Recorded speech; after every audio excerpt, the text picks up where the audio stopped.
Hello बच्चों, कैसे हैं आप सब लोग। आज अपन स्टार्ट करने जा रहे हैं सेकंड चैप्टर, जो कि बहुत आसान है as compare to laws of motion chapter, जिसका नाम है वर्क एंड एनर्जी। ठीक है, तो मेरा नाम अमीश पाठक है ना। फर्स्ट ईयर MBBS स्टूडेंट हूँ मैं, एंड खुद होमी बाबा का सिल्वर मेडलिस्ट भाई मैं रह चुका हूँ। सो आई नो कि what kind of knowledge you need to know for each and every chapter. ठीक है, वर्क एनर्जी को अगर मैं स्टैंडर्ड लेक्चर्स के हिसाब से देखूँ तो इसको 3 लेक्चर लगते हैं, क्योंकि अपन भी एकदम डेप्थ में चीज़ें कवर कर रहे हैं। सो दैट जब आप अब स्टेट बोर्ड की रीडिंग लगाओगे तो आपको एकदम मक्खन लगेगा, आपकी दिमाग की बत्ती जल जाएगी। तो अपन एकदम डेप्थ में ले रहे, तो अपने को भी कितने लेक्चर लगेंगे मेरे दोस्त। अपन भी इसको 3 लेक्चर के अंदर ख़त्म करने का ट्राई करेंगे। ठीक है, तो भाई स्टार्ट करते है ना। आज के लेक्चर में अपन वर्क से डील करेंगे, दूसरे लेक्चर में अपन एनर्जी से डील करेंगे, और तीसरे लेक्चर में अपन पावर से डील करेंगे। ठीक है, तो आई होप आप सब एक्साइटेड होंगे, आपकी तैयारी एकदम बढ़िया चल रही होगी। तो सबसे पहले भैया स्टार्ट करते हैं वर्क से। वर्क क्या है ना।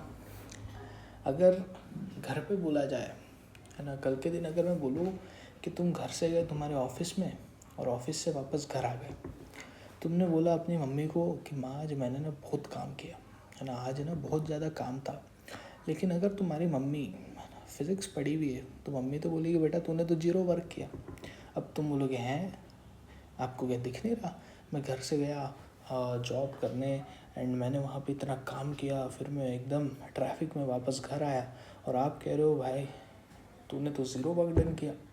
तब आपका दिमाग चकराया और आपने सोचा चलो यार वर्क एनर्जी चैप्टर मैं भी पढ़ ही लेता हूँ, है ना। अमीश भैया पढ़ा रहे हैं तो अच्छा पढ़ाते ही होंगे, है ना। तो ये जो साइंस है, साइंस में बेसिकली जो वर्क एक फिज़िकल क्वांटिटी है, जो अपन एक वर्क इंग्लिश में यूज़ करते हैं वो ये नहीं है ना। ये एक फिज़िकल क्वांटिटी है जो क्या कहता है, ये कहता है कि work is set to be done when force is applied on object causes displacement on object. Sir बिल्कुल समझ में नहीं आया। याद करो वो दिन जब तुम्हारे पास ऐसा खिलौना होता था, हाँ सर, और तुम उसको ऐसे रस्सी से खींचा करते थे और ये खिलौना आगे दौड़ता था। बिल्कुल सही बात है, रस्सी से खींचते थे यानी तुम ऐसे फोर्स लगाते थे, खिलौना आगे दौड़ता था। तो साइंटिस्ट ने क्या बोला कि अगर फोर्स लग रहा है और डिस्प्लेसमेंट हो रहा है यानी वर्क डन होगा। अरे भाई जब तुम फोर्स लगा रहे हो क्या खिलौना आगे आगे जाता है? हाँ सर। यानी फोर्स लग रहा है? हाँ सर। डिस्प्लेसमेंट हो रहा है? हाँ सर। तो अगर मैं पूछूं सर वर्क हो रहा है कि नहीं हो रहा, तो तुम बोलोगे हाँ सर बिल्कुल वर्क डन हो रहा है। यही होता है work in case of science. बहुत ईजी चीज़ है भाई, इसी को वर्क कहते हैं। सर इसका मतलब ये है कि अगर मैं किताब रखी है उसको मैं ऐसे धक्का मार के हिला दे रहा हूँ, और किताब ये इनिशियल पोजीशन थी और किताब घसक के इधर आ गई सर, है ना। तो सर इतना डिस्प्लेसमेंट हुआ, बिल्कुल सही बात है। फोर्स भी लग रहा है सर, बिल्कुल सही बात है। क्या वर्क डन होगा? बिल्कुल होगा। तो ये इतनी सिंपल सी चीज़ है भाई। वर्क डन सर हो गया क्या? वर्क डन, हाँ भाई बिल्कुल वर्क डन हो गया, है ना। तो इसी से फॉर्मूला भी बन गया यार। फोर्स लग रहा है और डिस्प्लेसमेंट हो रहा है, तो वर्क डन का फॉर्मूला भी क्या आ जाएगा? F/S। क्या आ जाएगा? F/S। बिल्कुल सही बात है। अब यहाँ पे कुछ बच्चे डेप्थ में चले जाते हैं, सर डॉट प्रोडक्ट सिखाया था हमारे यहाँ तो। सर हमारे यहाँ तो एकदम, है ना, डॉट प्रोडक्ट वेक्टर्स इस फॉर्म में सिखाया था। बट मेरे भाई इस टाइप के सवाल आपको ना NTSC में मिलेंगे ना होमी बाबा में मिलेंगे। आपको बेसिकली एक फार्मूला याद रखना है वर्क डन का, जिससे आपका पूरा काम बन जाएगा। भले आपका फार्मूला बहुत ये, है ना, कठिन सा दिख रहा होगा F/S cos थीटा, लेकिन ये भाई बहुत सिंपल सा फार्मूला है ना। तो वर्क डन का फार्मूला क्या होता है? F/S cos theta. सर अगर एंगल नहीं दिया है तो क्या करना है भाई? अगर एंगल नहीं दिया तो फोर्स और डिस्प्लेसमेंट को सिंपली मल्टीप्लाई कर देना, आपका आंसर आ जाएगा। बिल्कुल सही बात है सर। सर ये cos थीटा क्या होता है? याद करो दिन जब आप ट्रिग्नोमेट्री पढ़ा करते थे, और CBSE वाले अगर बच्चे पढ़ रहे हैं तो ट्रिग्नोमेट्री आप 10th स्टैंडर्ड में पढ़ोगे। ट्रिग्नोमेट्री में एक टर्म आता है भाई cos theta. cos theta basically क्या होता है? अरे भाई कुछ नहीं होता। सपोज एक ट्रायंगल है, हाँ सर, ये वाला एंगल सपोज भाई थीटा है, हाँ सर। तो cos थीटा क्या होता है? ये जो नीचे वाला है ना, इसको बेस बोलते हैं तो पता है, हाँ सर। इसको परपेंडिकुलर बोलते हैं, हाँ सर ये भी पता है। इसको हाइपोटेनियस बोलते हैं, हाँ सर इसको ये भी हमने को पता है। तो cos थीटा जो होता है ना वो बेसिकली बेस बाय हाइपोटेनियस होता है, और कुछ भी नहीं होता सर। इसका फिजिक्स में क्या काम है भाई? कुछ भी काम नहीं है। इसकी एक स्टैंडर्ड वैल्यूज़ होती है जो अपने को ध्यान में रखनी होती है। वो होती है कि जो cos ज़ीरो की वैल्यू है, ये याद रख लो, वो 1 होती है। बिल्कुल सही बात है। कॉस ज़ीरो की वैल्यू क्या होती है? 1, है ना। कल के दिन अगर मैं बोलूँ कॉस 90 की वैल्यू क्या होगी, तो ये 0 हो जाती है, ठीक है। और कॉस 180 की वैल्यू क्या होती है, तो ये -1 हो जाती है। अरे हाँ ना, हाँ सर। इसके अलावा आपको कुछ भी नहीं पूछा जाएगा, ठीक है। और अगर कुछ पूछा जाएगा तो उसकी वैल्यू दी जाएगी, है ना। अगर दे भी दे तो मैं आपको रिकमेंड करूँगा ये 3 चीज़ आप याद रखें, इसी से आपके सारे सवाल हो जाएंगे। इसके अलावा आपको क्या याद रखना है, कॉस 30 की वैल्यू, मेरे भाई कॉस 30 होता है √3/2, है ना। और जो कॉस 60 डिग्री होता है इसकी वैल्यू होती है 1/2। ये भी अगर आप याद कर लें तो बहुत बेहतरीन होगा। बिल्कुल सही बात है ना। तो सर बेसिकली ये था क्या, मेरे ना सर पूरा दिमाग के ऊपर से जा रहा है, आप कुछ अच्छा समझाओ सर, है ना। ये थोड़ा टफ हो गया, आप ना कुछ इजी चीज़ें सुनाओ। अरे भाई मैंने क्या बोला, मैंने बोला कॉस 0 की वैल्यू 1 है। सपोज़ एंगल 0 डिग्री था। सर 0 डिग्री मतलब अभी तो मैंने देखा कि सपोज़ आपका खिलौना था, आप उसको ऐसे खींच रहे हो। बिल्कुल सही बात है। मैंने तेरे से पूछा भाई फोर्स किधर लग रहा है, सर तुम बोलोगे सर फोर्स इधर लग रहा है। मैंने बोला सर डिस्प्लेसमेंट किधर हो रहा है, तुम बोलोगे सर डिस्प्लेसमेंट भी इधर हो रहा है। मैंने तुमसे पूछा भाई फोर्स और डिस्प्लेसमेंट की डायरेक्शन बता दे, तो बोलेगा सर फोर्स भी इधर डिस्प्लेसमेंट इधर, एंगल तो सर 0 हो गया। बिल्कुल सही बात है। फोर्स की सपोज वैल्यू मैंने ले ली 1 न्यूटन और उससे तुम्हारा खिलौना चल गया 1 मीटर, तो भाई फोर्स कितना हुआ 1 न्यूटन, खिलौना चल गया 1 मीटर। कॉस 0 की वैल्यू कितनी आ रही है सर 1, वर्क मैंने निकाल दिया F/S कॉस थीटा 1, तो वर्क डन कितना आया 1, और आगे अपने को पॉजिटिव दिख रहा है। बिल्कुल सही बात है, नेगेटिव में वैल्यू नहीं आई। अब मैंने पूछा कि भाई वर्क डन तो पॉजिटिव आ गया, हाँ सर वर्क डन तो सर पॉजिटिव आ गया। दूसरा मैंने सिनेरियो ले लिया यार, दूसरा मैंने सिनेरियो ले लिया कि भाई सपोज़ है ना, फोर्स इधर आप लगा रहे थे और डिस्प्लेसमेंट कोई ऑब्जेक्ट का इधर हो रहा है ना। सपोज़ आप फोर्स पीछे की तरफ लगा रहे हो और कोई ऑब्जेक्ट आगे की तरफ जा रही है ना। तो इस केस में कॉस थीटा की वैल्यू कितनी आ जाएगी, कॉस थीटा की वैल्यू कितनी आ जाएगी, तो तुम बोलोगे सर फोर्स तो इधर लग रहा है, हाँ सर, और डिस्प्लेसमेंट तो सर इधर लग रहा है, हाँ सर। याद करो दिन कि भाई कोई चीज़ ऐसी होती थी तो बीच का एंगल कितना होता था, प्रोट्रैक्टर में अपन देखते थे कि ये वाला एंगल कितना होता था, 180 डिग्री होता था। तो मेरे दोस्त क्या कॉस 180 की वैल्यू -1 नहीं आ जाएगी क्या, तुम बोलोगे सर आ जाएगी। यानी जो भी वैल्यू आएगी उसके बाद कॉस 180 डिग्री होगा। बिल्कुल F/S कॉस 180 डिग्री, और कॉस 180 डिग्री की वैल्यू -1 है, तो क्या वर्क डन की जो भी वैल्यू आएगी सामने माइनस नहीं होगा? बिल्कुल होगा सर। सिमिलरली मैंने एक केस ले लिया, सपोज अर्थ घूम रही है, अर्थ घूम रही है, सबको पता है सर, है ना। सन अर्थ को खींचता है बीच में से, है ना, सेंट्रीपिटल फोर्स उसको बोला जाता है, आपने सुना होगा टर्म। बिल्कुल सही बात है। हर इंस्टेंट पर अपन ने यूनिफॉर्म सर्कुलर मोशन में बात करी थी कि डायरेक्शन जो हल्का सा डिस्प्लेसमेंट है वो होता है टेंजेंट की डायरेक्शन में। बिल्कुल सही बात है सर। तो भाई डिस्प्लेसमेंट की डायरेक्शन ये है, हाँ सर। फोर्स की डायरेक्शन ये है, हाँ सर। भाई दोनों के बीच का एंगल कितना सर, 90 डिग्री। सर क्या मजाक कर रहे हो? तो मैंने क्या किया, कॉस 90 की वैल्यू पूछी, आपने बता दिया कॉस 90 की वैल्यू 0 है, तो ये कितना आ गया, 0 हो गया। अब मैंने वर्क डन निकाला, वर्क डन क्या होगा, F/S कॉस 90 डिग्री। बिल्कुल सही बात है। अब कॉस 90 0 है तो ये कितना आ जाएगा, F/S इंटू 0, तो वर्क डन कितना आ गया, 0 आ गया। यानी बेसिकली वर्क डन कितने टाइप के आपको दिख रहे हैं सर। एक बार हमने पॉजिटिव निकाला जब फोर्स और डिस्प्लेसमेंट सेम डायरेक्शन में था, एक बार वर्क डन सर नेगेटिव आ गया जब फोर्स और डिस्प्लेसमेंट अपोजिट डायरेक्शन में था, और एक बार सर वर्क डन 0 आ गया जब force and displacement perpendicular direction में था। अरे हाँ ना, अरे भाई अब यही चीज़ पढ़ लो कि when force and displacement are in same direction work done by the force is positive. क्या बात है सर, ये तो हमने खुद अपने आँखों से प्रूफ करके निकाला है। आप हमें क्या रटा रहे हो, बच्चे रटते हैं force displacement same direction positive, force displacement opposite direction negative. भाई अब तुमको रटना पड़ रहा है क्या? मैंने तुमको करके बता दिया कि कितना बेहतरीन तरीके से ये होता है। यही खासियत है कि बोला जाता है, आपने सुना होगा फिज़िक्स में, आप पेन चलाइए, पेन चलाओगे आपको ऑटोमेटिक चीज़ें समझ में आएगी। दूसरी लाइन अब देखो क्या आपको समझ में नहीं आ रही, when force displacement are in opposite direction work done is negative. Sir ये भी अपने को समझ में आ गया। तीसरा देख लो, when applied force does not cause any displacement और when force and displacement are perpendicular to each other work done is zero. Sir ये भी अपन ने देख लिया, अर्थ का घूमना सन के अराउंड या मून का घूमना अर्थ के अराउंड, है ना, जो भी सर्कुलर मोशन हो रहा है ना, अगर फोर्स और डिस्प्लेसमेंट परपेंडिकुलर है तो वर्क डन ज़ीरो होगा। और ये कि भाई कोई डिस्प्लेसमेंट ही नहीं हो रहा, इसका एग्जाम्पल क्या है भाई, है ना, force does not cause any displacement का एग्जाम्पल याद करो वो दिन जब तुम बचपन में दीवार को धक्का मारा करते थे। अब तुम हल्क तो हो नहीं कि दीवार टूट जाएगी, दीवार हिलती ही नहीं थी, आपने दबा के फोर्स लगाया दीवार के ऊपर और दीवार हिली ही नहीं। तो सपोज आपने 100 न्यूटन का फोर्स लगाया दीवार के ऊपर, मेरे भाई दीवार हिली ही नहीं, तो क्या डिस्प्लेसमेंट हुआ क्या? तुम बोलोगे सर नहीं होगा। तो भाई जब डिस्प्लेसमेंट ही ज़ीरो होगा तो वर्क डन का फॉर्मूला क्या है, एफ इंटू डिस्प्लेसमेंट की जगह मैंने जीरो लिख दिया, आप बुरा नहीं मान रहे, एंगल आप कोई भी ले लो कॉस थीटा, तो भाई ये तो जीरो ही आना है, बिल्कुल सही बात है। तो क्या अब आपको कोई भी डाउट है? बिल्कुल सर डाउट नहीं है, हमारा डाउट ही क्लियर हो गया, ठीक है।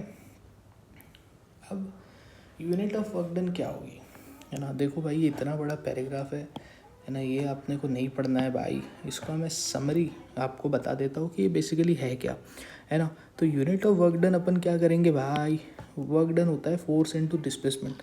सर कॉस थीटा तो सर लिखा ही नहीं सर। अरे भाई cos theta is basically angle, angle की एज सच कोई यूनिट होती है क्या? नहीं होती सर, है ना। तो मोटा मोटा जो फॉर्मूला है वो फोर्स इनटू डिस्प्लेसमेंट ही है। अगर एंगल में खेल रहा है वो तो आगे कॉस थीटा लगा लो यार, है ना। तो बेसिकली मुझे बताइए फोर्स की यूनिट क्या होती है सर? न्यूटन होती है। डिस्प्लेसमेंट की यूनिट क्या होती है सर? मीटर होती है। तो वर्क की यूनिट क्या होगी? Newton metre. सर अगर मैं 1 न्यूटन ले लूँ, हाँ सर, और उसको मैं 1 मीटर से मल्टीप्लाई कर दूँ तो सर ये आ जाएगा 1 न्यूटन मीटर, बिल्कुल सही बात है। और ये जो न्यूटन मीटर है इसी को मोहल्ले वाले प्यार से क्या कह देते हैं? जूल, बिल्कुल सही बात है। इसी को क्या कह देते हैं? जूल। तो कल के दिन अगर मैं पूछ दूँ कि ऐसा unit of work done is, तो तुम ठोक के बोलोगे सर जूल। तो यही नीचे लिखा हुआ है ना। तो यही अपन ने कवर कर दिया। अब ये पढ़ने की ज़रूरत नहीं, ये पढ़ने की ज़रूरत नहीं, ये पढ़ने की ज़रूरत नहीं, मैंने आपको लिख के बता दिया, ठीक है ना। तो ये देखो भाई ये सब अपन ने कवर कर दिया, है ना। अब देखो सीजीएस यूनिट क्या है भाई, फिर से लिख दो सर। वर्क क्या है? फोर्स इनटू डिस्प्लेसमेंट, बिल्कुल सही बात है। फोर्स की सर सीजीएस यूनिट क्या होती है सर? डायन। सीजीएस यूनिट क्या होती है? डायन। और डिस्प्लेसमेंट की सीजीएस यूनिट क्या होती है सर? सेंटीमीटर, बिल्कुल सही बात है। और डायन सेंटीमीटर को ही मोहल्ले वाले प्यार से क्या कहते हैं? अर्ग। क्या कह देते हैं भैया? अर्ग। क्या कह देते हैं भैया? अर्ग कह देते हैं, बिल्कुल सही बात है। तो कल के दिन अगर मैं 1 डायन का फोर्स ले लूँ, हाँ सर, और उसको अगर मैं मल्टीप्लाई कर दूँ 1 सेंटीमीटर डिस्प्लेसमेंट अगर मैं चला दूँ 1 डायन का फोर्स देके, तो वर्क डन कितना आएगा सर? 1 डायन सेंटीमीटर, बिल्कुल सही बात है सर। और डायन सेंटीमीटर को ही प्यार से क्या बोलते थे? अर्ग। तो वर्क डन कितना आ गया सर? 1 अर्ग। कितना आ गया सर? 1 अर्ग आ गया, है ना। तो भाई ये भी अपन ने कवर कर दिया। कितनी आसान आसान चीज़ें हैं मेरे भाई, कितनी आसान आसान चीज़ें हैं। अब यूनिट कन्वर्जन कैसे करेंगे सर? पिछले ही लेक्चर में मैंने आपको बताया था यूनिट कन्वर्जन का खेला। चल भाई इस बार तो खुद से कर यूनिट कन्वर्जन। सर मुझे नहीं आ रहा सर। पिछले ही लेक्चर में अपन ने आपको बताया था 1 न्यूटन 10⁵ डाइन होता है। कैसे आता था अपन ने लास्ट लेक्चर में कवर किया था। 1 मीटर 100 सेंटीमीटर होता है, ये तो बच्चा बच्चा जानता है। तो याद करो दिन जब वर्क का फॉर्मूला अपन ने ऊपर पढ़ा, वर्क क्या होता है? वर्क बेसिकली होता है फोर्स इनटू डिस्प्लेसमेंट, है ना। डिस्प्लेसमेंट को ऐसे लिख दो यार, है ना। तो वर्क क्या होता है मेरे भाई? फोर्स इनटू डिस्प्लेसमेंट, बिल्कुल सही बात है।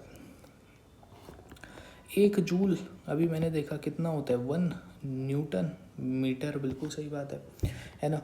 क्या मैं इसको 10⁵ डाइन इंटू 100 सेंटीमीटर लिख दूंगा तो क्या आप बुरा मानोगे?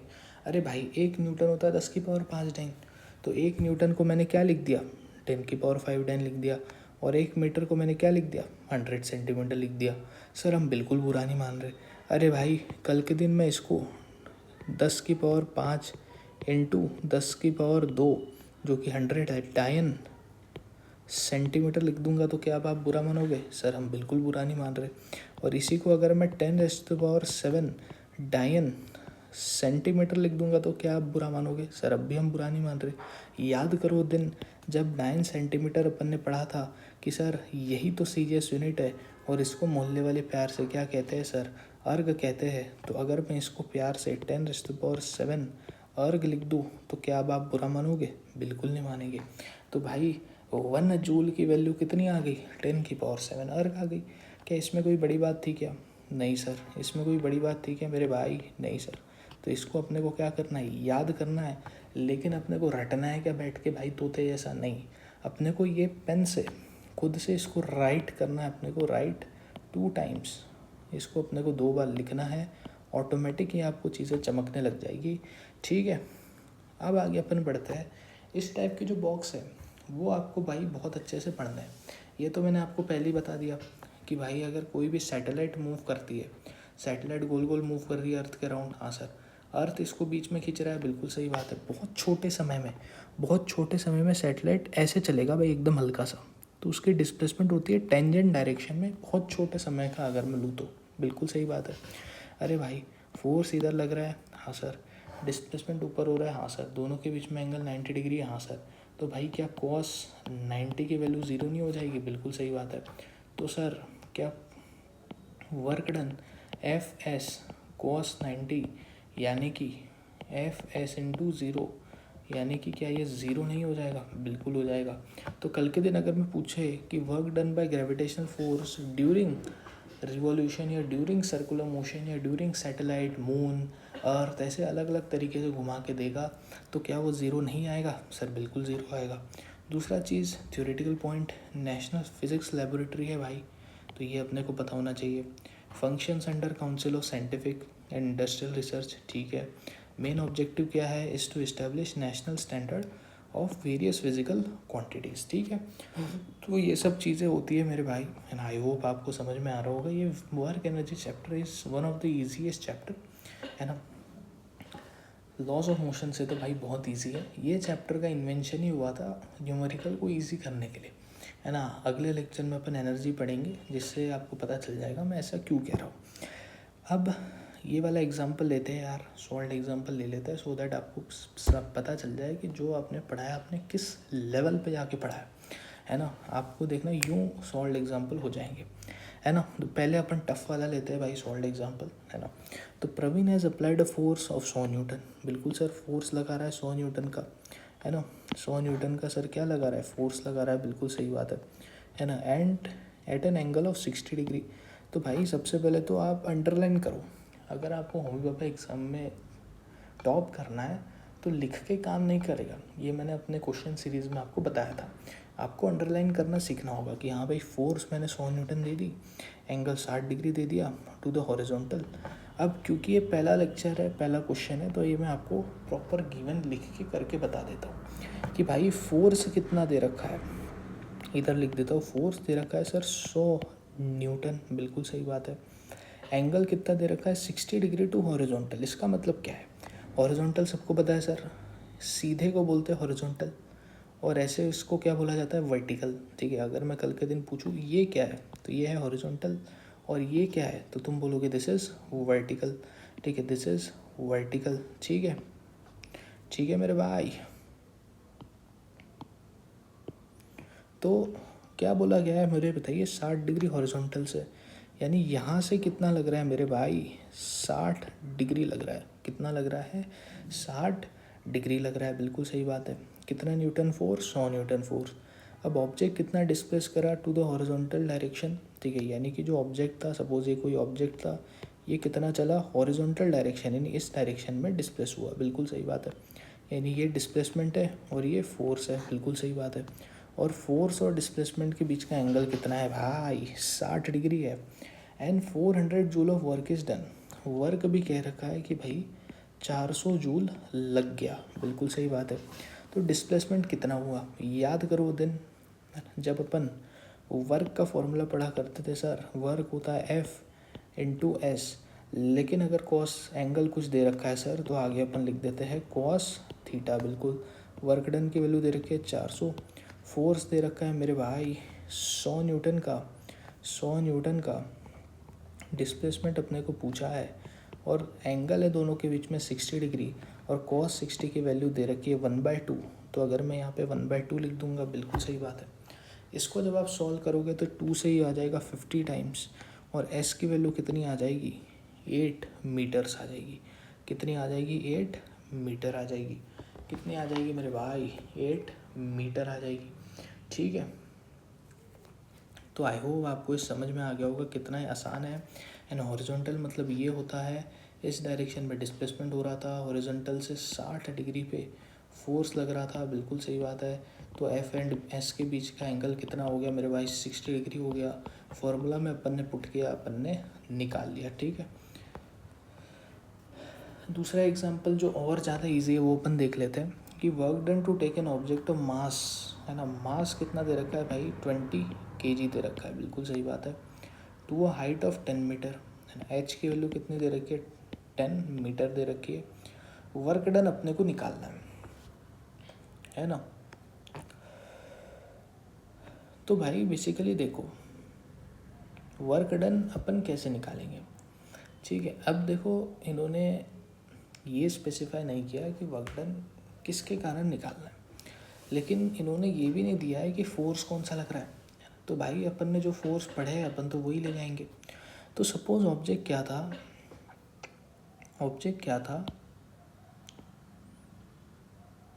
यहाँ रखा हुआ था धरती पे। हाँ सर, 20 किलो का ऑब्जेक्ट था, धरती पे लगा था। इसके ऊपर कौन सा फोर्स लग रहा है सर, नीचे mg फोर्स लग रहा है। हाँ सर, ठीक है। अब क्या किया अपन ने, इसको उठा के 10 मीटर पे कर दिया। 10 मीटर उठा के अपन ने इसको भी यहाँ कर दिया, बिल्कुल सही बात है। अब भी इस पे फोर्स क्या लग रहा है सर, mg। तो भाई फोर्स कहाँ लग रहा था, नीचे की तरफ। हाँ सर, यहाँ फोर्स लग रहा था जिसकी वैल्यू कितनी थी सर, mg थी। हाँ सर, और डिस्प्लेसमेंट कहाँ हुआ सर, ऊपर की तरफ हुआ, जिसकी वैल्यू कितनी थी सर, 10 मीटर थी, बिल्कुल सही बात है। तो भाई इन दोनों के बीच का एंगल कितना हो गया सर, 180 डिग्री हो गया। तो कॉस 180 डिग्री की वैल्यू कितनी होती है मेरे भाई, -1 होती है, बिल्कुल सही बात है। तो वर्क डन कितना हो जाएगा भाई, वर्क डन होगा force into displacement into cos 180 degree. अरे आया ना, हाँ सर। फोर्स कितना है mg, मास कितना है 20, और g की वैल्यू दे रखी है 9.8, इसको मैं 98/10 लिख देता हूँ। ठीक है, s की वैल्यू कितनी दे रखी है 10 मीटर, और कॉस 180 डिग्री की वैल्यू कितनी दे रखी है, -1 दे रखी है, बिल्कुल सही बात है ना। तो ये कितना आ गया, ये कितना आ गया, 92 ज़ा होता है 196, 0 से 0 कट गया, और ये 10 इंटू 1 इंटू -10, और ये कितना आ गया, 1 माइनस का 1960। तो वर्क डन कितना आया, -1960। कल के दिन अगर पूछे कि सर ये माइनस क्यों आ रहा है, तो तुम बताओगे भाई ऑब्जेक्ट यहाँ से यहाँ चला गया, यानी डिस्प्लेसमेंट ऊपर की तरफ हुआ, लेकिन mg फोर्स नीचे लग रहा था, तो फोर्स एंड डिस्प्लेसमेंट की डायरेक्शन अपोजिट थी, इसलिए वर्क डन कितना हो गया सर, नेगेटिव हो गया। बाय डेफिनेशन, बाय मैथमेटिक्स तुम आगे वाले को समझाओगे कि सर फोर्स एंड डिस्प्लेसमेंट की डायरेक्शन अलग थी, यानी कि फोर्स एंड डिस्प्लेसमेंट की डायरेक्शन अपोजिट थी, यानी कि दोनों के बीच का एंगल 180 डिग्री था। और हमें सर ने पढ़ा रखा है कि कॉस 180 डिग्री की वैल्यू होती है सर -1। तो ये मैंने मैथमेटिकली भी प्रूफ कर दिया।